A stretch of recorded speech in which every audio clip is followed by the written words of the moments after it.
Hi friends, welcome to Healthy Cooking Channel. இந்த வீடியோல நம்ம இன்னைக்கு சுவையான ஆட்டுக்குடல் கிரேவி எப்படி செய்யலாம்னு பார்க்கலாம். சூடான சாதத்துல இருந்து எல்லா டிஃபன் வெரைட்டிஸ்க்கும் பெர்ஃபெக்ட்டான காம்பினேஷன். வாங்க எப்படி செய்யலாம்னு பார்க்கலாம். இன்னைக்கு ஆட்டுக்குடல் கிரேவி செய்யறதுக்கு நான் ஒரு ஆட்டினோட குடல் எடுத்துருக்கேன்.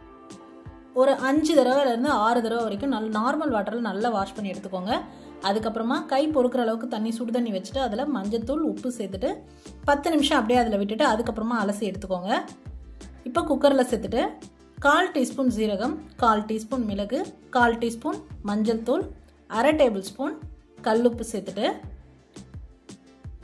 தண்ணி வந்து பார்த்தீங்கன்னா ஒரு 400 ml சேர்த்துக்கலாம். அதாவது அந்த குடல் முழுகிற அளவுக்கு மட்டும் சேர்த்துக்கிட்டோம்னா போதும். நமக்கு கிரேவிக்கு ரொம்ப தண்ணி தேவைப்படாது. சப்போஸ் நீங்கள் சூப் வேணும் அப்படின்னா கூடவே 1 டேபிள் ஸ்பூன் இஞ்சி பூண்டு விழுது சேர்த்துட்டு தண்ணி கொஞ்சம் சேர்த்து வச்சுக்கோங்க.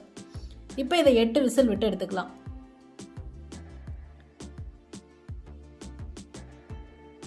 8 விசிலுக்கு அப்புறம் ஸ்டீம் இறங்கினதுக்கு அப்புறமா நான் உங்களுக்கு காமிச்சிருக்கேன். குடல் பாருங்கள் நல்லா குக்காய் வந்திருக்கு. சப்போஸ் சூப் வேணும் அப்படின்னா இந்த தண்ணியை எக்ஸ்ட்ராக்ட் பண்ணிவிட்டு பெப்பர் பவுடர் போட்டு மல்லி இலை தூவி சர்வ் பண்ணலாம். அடுத்ததான் நம்ம கிரேவிக்கு தாளிப்பு பார்த்துடலாம். குக்கரில் 2 டேபிள் ஸ்பூன் அளவுக்கு நல்லெண்ணெய் விட்டுக்கோங்க. எண்ணெய் சூடானதுக்கு அப்புறமா பட்டை, கிராம்பு, ஏலக்காய் சேர்த்துட்டு நல்லா பொரிஞ்சதுக்கு அப்புறமா 1/4 கிலோ அளவுக்கு சின்ன வெங்காயம் பொடியாக நறுக்கி அதில் சேர்த்துட்டு 2 கொத்து கருவேப்பிலை. வெங்காயம் கண்ணாடி பதம் வர அளவுக்கு வதக்கி எடுத்துக்கணும். அடுத்ததான் 2 டேபிள் ஸ்பூன் இஞ்சி பூண்டு விழுது.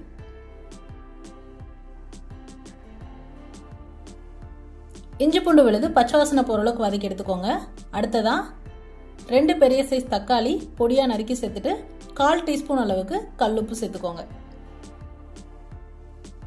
தக்காளி நல்லா வதங்கி வரணும். தக்காளி இந்த அளவுக்கு வதங்கி வந்ததுக்கு அப்புறமா 1/4 டீஸ்பூன் மஞ்சள் தூள், 2 டேபிள் ஸ்பூன் மல்லித்தூள், 1 டேபிள் ஸ்பூன் தனி மிளகாய் தூள், 1 டீஸ்பூன் கரம் மசாலா இதெல்லாமும் சேர்த்துட்டு நல்லா அதில் எண்ணெயில் நல்லா வதக்கி எடுத்துக்கணும். மசாலா பச்சை வாசனை போகிற அளவுக்கு வதக்கி எடுத்ததுக்கு அப்புறமா நம்ம ஏற்கனவே வேக வச்சு வச்சிருக்கக்கூடிய குடலையும் அந்த தண்ணியும் சேர்த்து கலந்து விட்டுறலாம். உங்களுக்கு கிரேவிக்கு எந்த அளவுக்கு தண்ணி வேணுமோ அந்த அளவுக்கு மட்டும் தண்ணி சேர்த்துக்கோங்க. மீதம் இருக்க தண்ணியை நம்ம சூப்பாக சர்வ் பண்ணிடலாம்.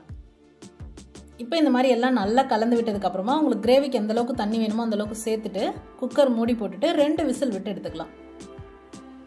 இதுக்கு இடையில பேனில் 1 டீஸ்பூன் ஜீரகம், 1 டீஸ்பூன் சோம்பு, 1 டீஸ்பூன் மிளகு இதோட வாசனை வர அளவுக்கு வறுத்துட்டு நல்லா ஆற விட்டு மிக்சர் ஜாரில் போட்டு பொடிச்சு எடுத்துக்கோங்க. இப்போ குக்கர் திறந்து காமிக்கிறேன் பாருங்கள். 2 விசில் விட்டு எடுத்துருக்கோம். நம்ம கிரேவி சூப்பராக ரெடி ஆயிடுச்சு. வேகும் போதே நல்ல ஃப்ளேவர் சூப்பராக இருக்கும். ஸ்டீம் போனதுக்கு அப்புறமா ஓப்பன் பேனில் ஒரு 5 நிமிஷம் நம்ம ஏற்கனவே வறுத்து பொடி பண்ணி வச்சுருக்கக்கூடிய பொடியையும் மல்லி இலையும் தூவிட்டு ஒரு 5 நிமிஷம் அதை நல்லா கொதிக்க விட்டீங்க அப்படின்னா ஃப்ளேவர் நல்லாயிருக்கும்.